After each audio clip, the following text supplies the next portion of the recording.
200 అడుగుల కిందికెళ్ళి అక్కడి నుంచి డయాఫామ్ వాల్లో ఆ ప్లాస్టిక్ సిమెంట్ వేసుకుంటూ వస్తారు.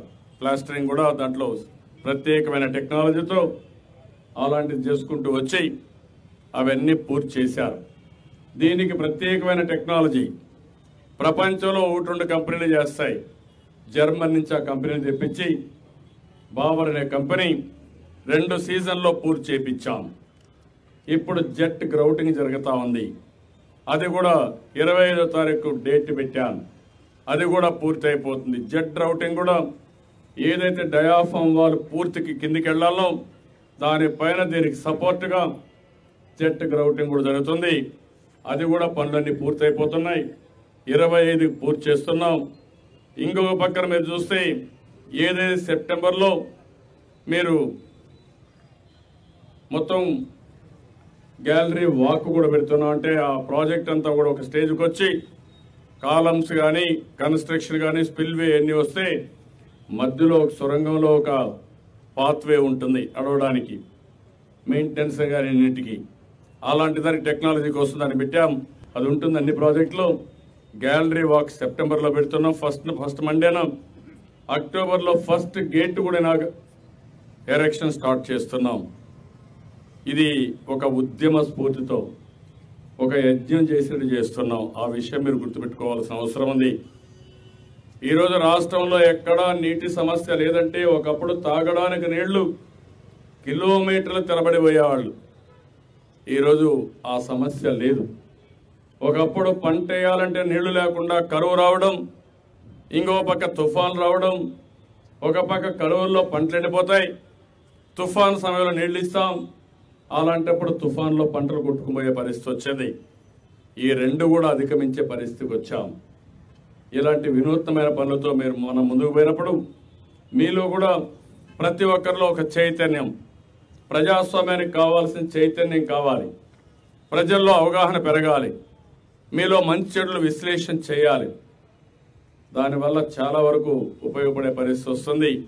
ఈరోజు నేను ఎందుకంటే కాటన్ కట్టిన ప్రాజెక్టుల ద్వారా నీళ్లు వస్తాయనుకుంటే ఆ నీళ్లు రాకుండా పోయే పరిస్థితి వచ్చినప్పుడు ఈరోజు మనం పోలవరం పూర్తి చేసుకుని ముందుగా పట్టిసీమ పూర్తి చేసి నీళ్లు తీసుకొచ్చి మన పొలాలు మనం పండించుకునే పరిస్థితికి వచ్చాం. రాయలసీమ మొత్తం రాళ్ల సీమగా మారిపోతుంది, ఎడారిగా మారిపోతుంది. దీన్ని ఎవరూ కాపాడలేరు. మొత్తం వలసలు తప్ప వేరే శరణ్యం లేదని అక్కడ ప్రజానీకం నిరాశ, నిస్పృహ, వలసలు వెళ్ళిపోవడం, సరిగా తిండి కూడా లేకుండా, పౌష్టికాహారం కూడా లేకుండా, ఉపాధి లేకుండా చాలా నిర్వీర్యమైపోయే పరిస్థితిలో ఇప్పుడు సమ్మర్లో కూడా వేసవిలో కూడా చెరువుల్లో నీళ్లు పెట్టే పరిస్థితికి వచ్చాం. కృష్ణదేవరాయలు కట్టిన చెరువులు, ఆ చెరువులకు నీళ్లు ఇచ్చే పరిస్థితి ఈ ప్రభుత్వం వచ్చిందంటే మన పూర్వీకులు కట్టిన చెరువులన్నింటికి నీళ్లు ఇచ్చే పరిస్థితి వచ్చింది. పొలాలు అన్నీ కూడా కలకల్లాడే పరిస్థితి వచ్చింది. హార్టికల్చర్ హబ్గా అక్కడ తయారు చేస్తున్నాం. ఈ ప్రాంతంలో అక్వాకల్చర్ని బాగా ప్రాధాన్యత ఇచ్చాం. ఒకప్పుడు ₹6.90 కరెంట్ ఛార్జీలు ఉంటే దాన్ని ₹2 తగ్గించామంటే అక్వాకల్చర్కి అది ఈ ప్రభుత్వం చూపించిన చొరవని చెప్పి కూడా నేను మీకు తెలియజేస్తున్నా. ఒక పక్క చాలా మంది ప్రాజెక్టులకు అడ్డం పడడం, అభివృద్ధికి అడ్డం పడడం, ఇంకో పక్కన ఫ్యాక్టరీస్ వస్తే అడ్డుపడడం, ఒక పక్క వాళ్ళతో ఫైట్ చేయాలి, ఇంకో పక్క కోర్టుకు పోతారు, మళ్ళా కోర్టులో ఆర్గ్యుమెంట్ చేయాలి, దానికి సమయం ఇవ్వాలి.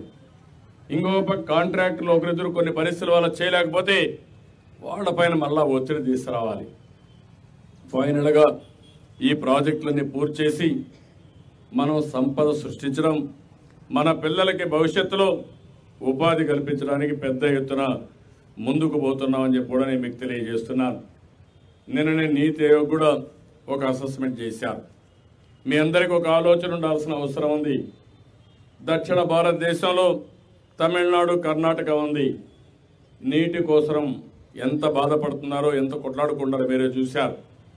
కావేరిలో 15-20 టీఎంసీ నీళ్ల కోసం, ఆ 15-20 టీఎంసీ నీళ్ల కోసం బెంగళూరులో బందులు, తమిళనాడులో బందులు, కడాన సినిమా వాడు కూడా రోడ్డు మీదకి రావడం, మొత్తం ఆ రాష్ట్రంలో ఆర్థిక వ్యవస్థ కూడా చిన్న భిన్నమైపోయేడుగా ఒకరిపైన ఒకరు పోరాడే పరిస్థితికి వచ్చారు. ఇప్పుడు కూడా కావేరీ ట్రిబ్యునల్ ఏదైతే డిస్ప్యూట్ ఉందో సుప్రీంకోర్టు ఇచ్చిన జడ్జిమెంట్ అమలు చేయాలని, బోర్డు కాన్స్టిట్యూట్ చేయాలని ఫైట్ చేసే పరిస్థితికి వచ్చారు. అదే సమయంలో దక్షిణ భారతదేశం మొత్తం నీటి ఎద్దడుంది. మనకు తెలివితేటలు ఉన్నాయి కానీ నీళ్లు లేకుండా చాలా బాధపడుతూ అటు తెలంగాణ కానీ, అటు కర్ణాటక కానీ, తమిళనాడు కానీ నీటి ఎదురు, మన ఆంధ్రప్రదేశ్ గా నీటి ఎదురు వచ్చే పరిస్థితి వచ్చింది.